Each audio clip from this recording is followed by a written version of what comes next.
Ah, les relations. Vous la détestez, mais vous l'aimez encore. Et vous ne faites que penser à elle. Compliqué, hein?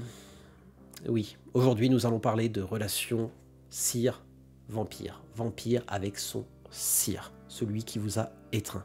Parce que oui, c'est important. Le cire est quelqu'un d'important dans la vie de vos vampires, de vos joueurs. On a tendance à le négliger. Quand un de vos joueurs va créer par exemple un toréador ou un ventrou, vous allez créer ce cire toréador ou ventrou.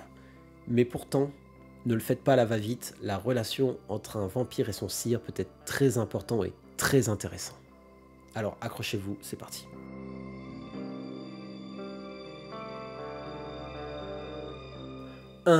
L'objectif du cire.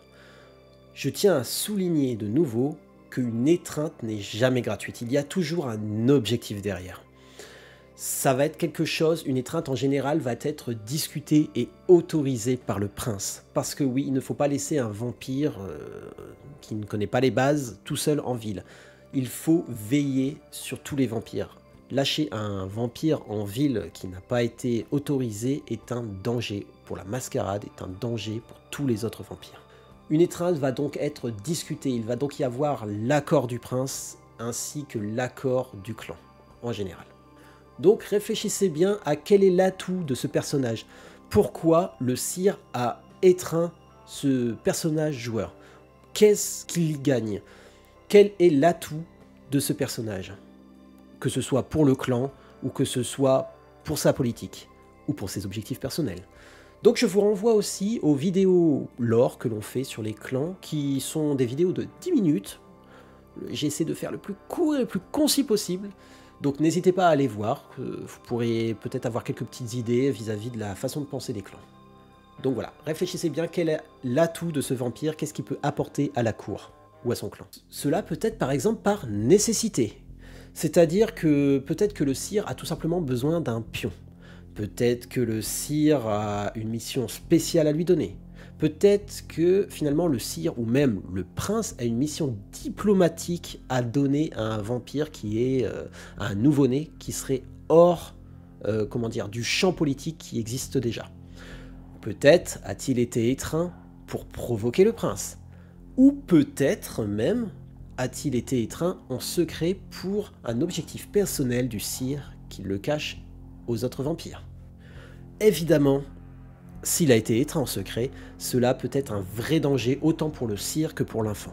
Ou peut-être a-t-il tout simplement été étreint pour ses capacités qui intéressent le clan, sachant que chaque clan est intéressé par certaines capacités. Par exemple, les ventrous adorent en général les politiciens. Un bon politicien peut être choisi par les ventrous. Coucou Macron. Par exemple, un artiste pourrait être choisi par des toréadors. Un très bon artiste, évidemment. Ce sont des exemples, hein, mais encore une fois, les capacités peuvent pousser un clan à choisir une personnalité. Il faut toujours se poser la question de qu'est-ce que cette personne peut nous apporter? Quelle est le plus-value de cette personne choisie? Que ce soit pour le clan, que ce soit pour la ville, que ce soit pour ses objectifs personnels, il faut se mettre à la place du PNJ sire, tout simplement. Quand votre joueur va vous dire « Oui, je veux faire un gangrel bien badass, je le fais trop bien le gangrel bien badass », vous allez vous demander « Mais pourquoi a-t-il été étreint? Qu'est-ce que ce gangrel bien badass va apporter au clan en fait? Qu'est-ce qu'il peut donner? Pourquoi a-t-il été choisi ?» Mais dans tous les cas, mettez-vous à la place du sire. Mettez-vous à la place, réfléchissez-y et dites-vous, ok, je l'ai choisi parce que... Et voilà, ça peut être très intéressant et c'est toujours bien de savoir pourquoi, tout simplement, de rendre la chose plus réaliste pour le joueur. 2. Le premier contact. Le premier contact va être très important. C'est aussi ce qui va définir la base de la relation avec son sire. Sachant qu'en général, encore une fois, je parle en général, ça va être le sire qui va vous expliquer les bases de la condition vampirique. Peut-être vos premières chasses, la puissance du sang, vous expliquer des historiques vis-à-vis du clan. Quel est votre clan? Quelle est votre place en ville? À quoi vous allez être utile? Peut-être même qu'il va vous exposer le pourquoi vous avez été choisi. Peut-être qu'il va mentir. Ça, on ne le sait pas, mais dans tous les cas, le premier contact va être très important.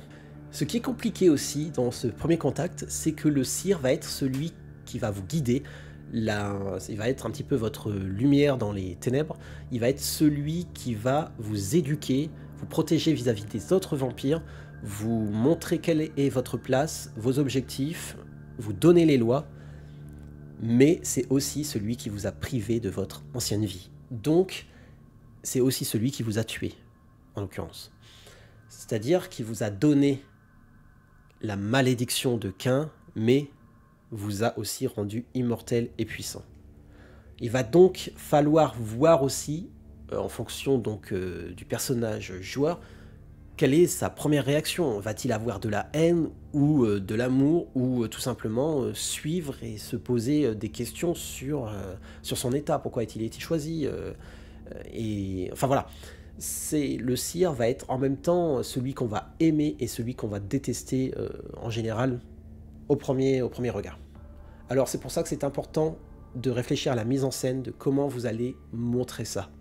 Parce que ça va aussi beaucoup, on connaît les joueurs qui sont bornés, ça va aussi beaucoup vous aider pour savoir est-ce que les joueurs vont le détester ou vont l'apprécier. Par exemple, est-ce que le sire va commencer par enfermer le joueur, donc peut-être même dans une cave et le nourrir, ou peut-être que son sire va être vraiment très gentil, va lui expliquer, va lui donner un verre, va s'asseoir dans un canapé confortable. Est-ce qu'il va lui apprendre les dangers? Est-ce qu'il va lui apprendre la survie aussi à notre époque? Merci la Seconde Inquisition d'être venue d'ailleurs foutre un petit peu le bordel. Va-t-il lui expliquer l'origine de son clan? C'est possible aussi. Du moins, en utilisant ses connaissances. Ne faites pas un exposé au joueur de l'origine du clan. En général, le joueur, surtout s'il débute sur Vampire, il s'en fout. C'est-à-dire que, attention, entre guillemets, il s'en fout. Il va être intéressé par le lore, mais déjà, apprenez-lui bien les bases du présent. Et enfin voilà, ne commencez pas à nous sortir le livre de notes. Hein. Là, pour l'instant, les origines du clan, distiller des petites informations par-ci par-là, mais par exemple, un vampire érudit pourrait très bien en parler un peu plus, davantage qu'un autre vampire. Va-t-il par exemple directement baigner dans la politique? C'est aussi possible. Si un sire a choisi son enfant pour un move politique, ou pour l'exposer à la cour, il aura peut-être hâte de montrer son nouveau jouet. Ou encore, peut-être que son sire sera directement exécuté au début de campagne. Ça me rappelle quelque chose. Si par exemple, le sire n'a pas eu l'autorisation. Dans ce cas, trouvez un autre mentor pour le ou les joueurs. Enfin, réfléchissez bien à comment vous allez mettre en scène ça, parce que la base de la relation va être posée sur cette scène.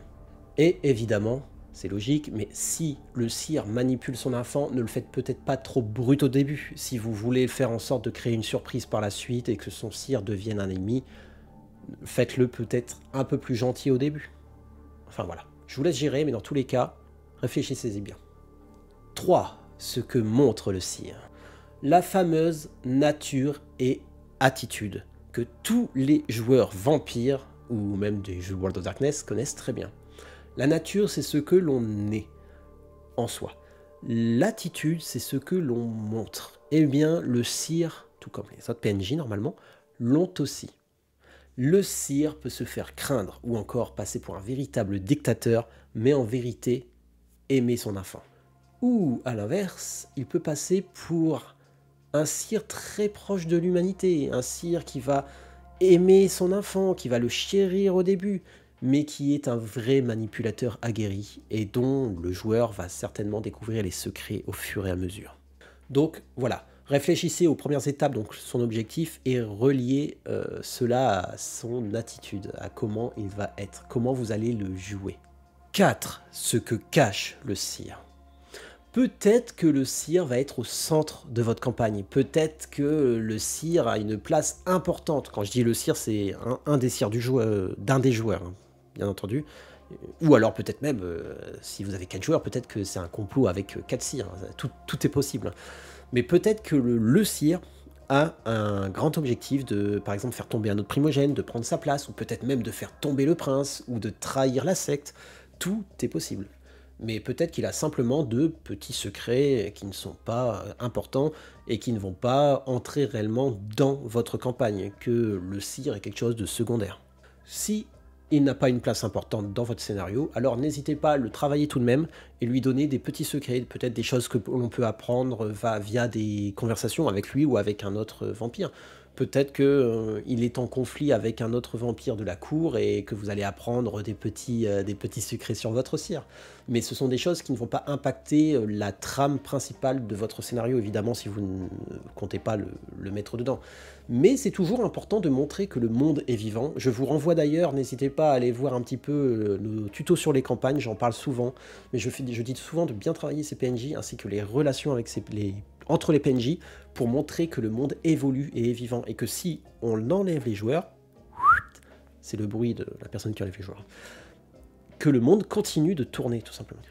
Donc quelques exemples, par exemple, quand je dis des petits secrets, ça peut être a-t-il une relation secrète avec une autre personne? Peut-être il y a une histoire de lien de sang dedans. Peut-être a-t-il payé en faveur un Nosferatu pour espionner un autre vampire qui est son concurrent ou son opposé? Peut-être a-t-il un passé douteux? Peut-être est-il en relation avec une autre secte?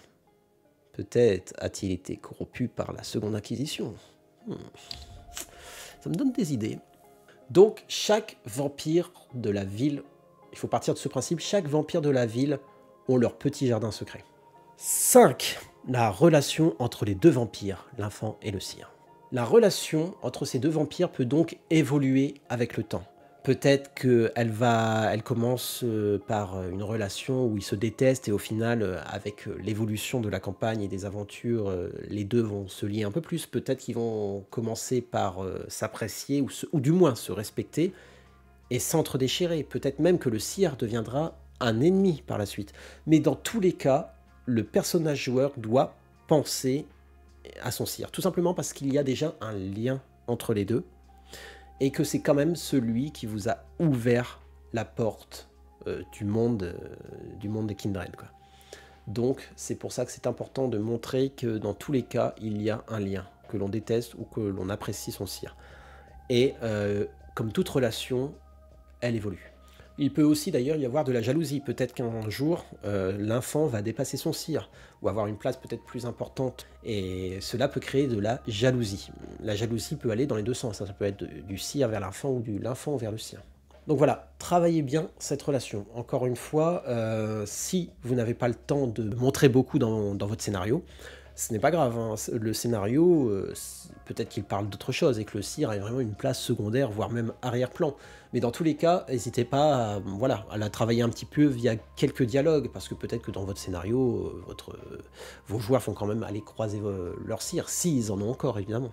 En fait, il faut juste pas oublier que sans ce PNJ, vos PJ n'auraient pas leur place chez les Kainites.